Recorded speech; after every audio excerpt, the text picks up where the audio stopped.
ოპტიმალური შემადგენლობა ჯერჯერობით არ გვყავს.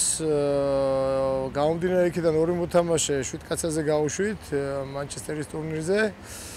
არიან ქუთაისის აიადან მოთამაშეები, რომლებიც ბოლო ტურში დაემტვრენ. პრობლემა შეექმნა ირაკლი მაჩხანელს და ვერ თამაშობს. ანუ რო ვთქვათ, ის შემადგენლობა, რომელსაც ვფიქრობდით, არ არის. თუმცა ბიჭები ნორმალურად არიან, სულ მზადყოფნაში არიან, არის წრუწრული ტრავმები, ვიღაც მოთამაშეები ტრავმების გამო ჯერჯერობით ნაკლები დატვირთვით ვარჯიშობენ, ალბათ ამ თამაშს ყველა ვერ ითამაშებს, ამ წრული ტრავმებისაც აქვს.